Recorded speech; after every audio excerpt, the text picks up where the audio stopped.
Assalamualaikum warahmatullahi wabarakatuh. Selamat pagi teman-teman. Perkenalkan, nama saya Tara Asyifa Rahman, absen 28 dari kelas 8B. Di sini saya ingin menerangkan materi IPS tentang interaksi antar negara ASEAN. Mari kita mulai pembahasan materinya.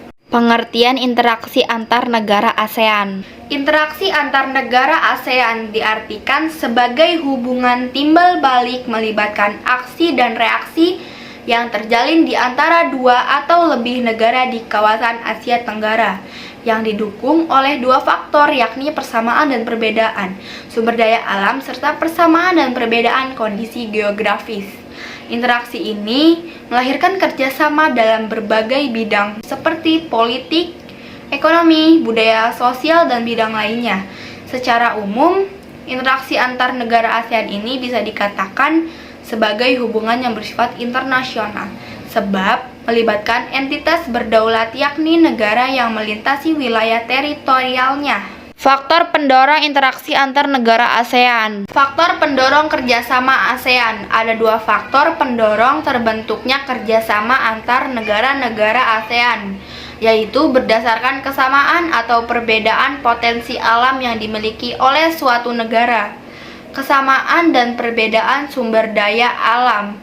Kesamaan sumber daya alam antara beberapa negara dapat mendorong terbentuknya kerjasama. Perbedaan sumber daya pangan di setiap negara ASEAN menghasilkan kerjasama. Contoh, Indonesia mengekspor hasil pertanian ke Singapura. Indonesia juga mengimpor beras dari Myanmar dan Thailand untuk memenuhi kebutuhannya. Kesamaan dan perbedaan wilayah kondisi geografis. Karena kesamaan letak geografis, beberapa negara di suatu kawasan umumnya mengadakan kerjasama untuk menjaga stabilitas dan keamanan negara.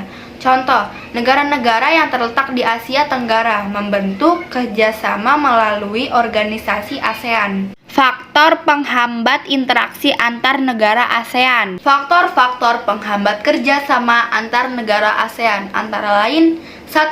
Perbedaan ideologi. Faktanya saat ini hampir tidak ada negara ASEAN yang menutup diri dari kerjasama antar negara ASEAN. 2. Konflik dan peperangan.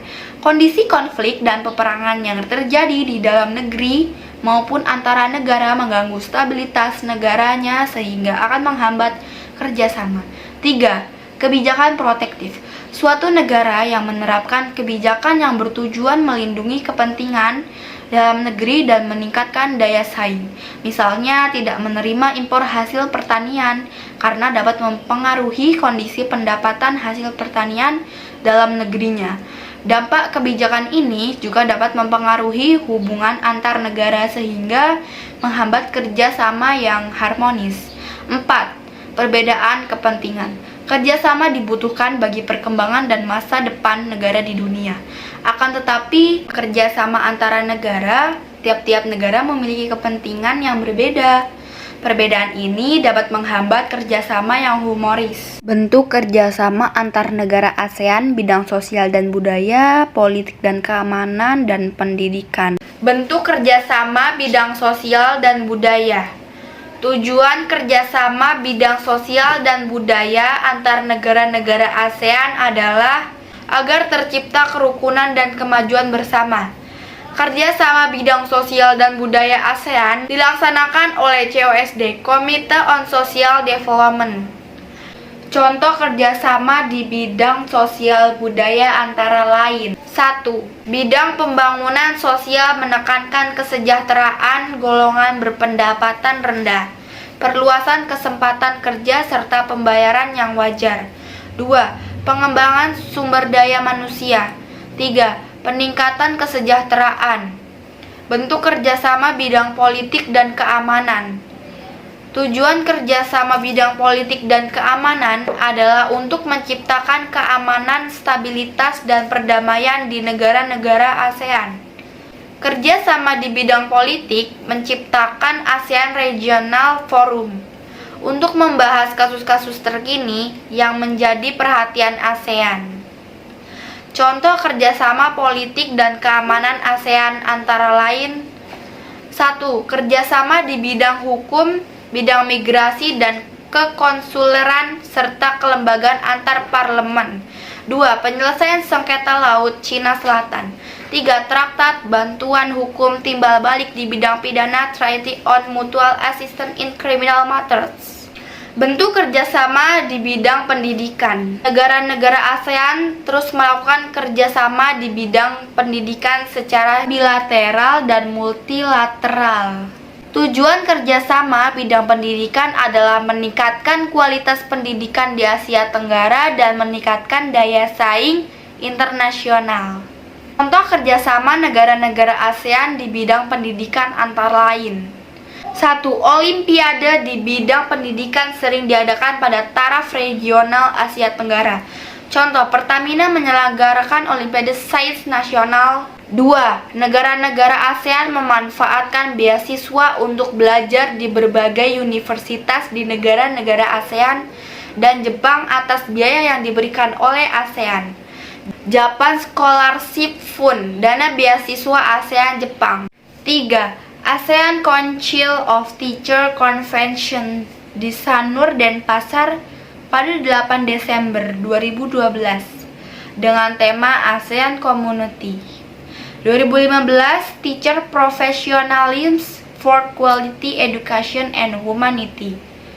Pada pertemuan ini hadir organisasi guru dari Indonesia, Brunei Darussalam, Malaysia, Filipina, Singapura, Thailand, Vietnam, dan Korea Selatan. Pengaruh kerjasama terhadap kehidupan negara ASEAN, bidang ekonomi, sosial, budaya, politik, dan pendidikan. 1. Pengaruh kerjasama di bidang ekonomi. ASEAN tentunya bisa meningkatkan tingkat perekonomian kawasan tersebut dengan AFTA. 2. Pengaruh kerjasama di bidang sosial. Kondisi dan status sosial masyarakat Asia Tenggara yang berbeda dan hidup berdampingan terkadang memunculkan pertentangan karena perbedaan kepentingan. 3. Pengaruh di bidang budaya akan dapat mempromosikan budaya lokal masing-masing di tingkat dunia. 4. Pengaruh di bidang sosial politik berpengaruh pada peningkatan hubungan kerjasama antar kota di ASEAN dalam bidang pemerintahan. 5. Pengaruh di bidang pendidikan. Kerjasama tersebut akan berpengaruh pada mutu pendidikan negara di kawasan tersebut. Upaya meningkatkan kerjasama antar negara ASEAN. Beberapa upaya untuk meningkatkan kerjasama ASEAN. Misalnya 1. Kesepakatan zona perdagangan bebas AFTA dan MEA. 2. Mengadakan kerjasama antar sekolah atau universitas di ASEAN lewat pertukaran pelajar, guru, dosen, pengadaan beasiswa, seminar, ataupun riset bersama. 3. Mengadakan event budaya atau olahraga bersama. 4. Mengadakan kerjasama antar kota-kota di ASEAN seperti Sister City Program. Demikian materi yang bisa saya sampaikan, kurang lebih mohon maaf. Wassalamualaikum warahmatullahi wabarakatuh.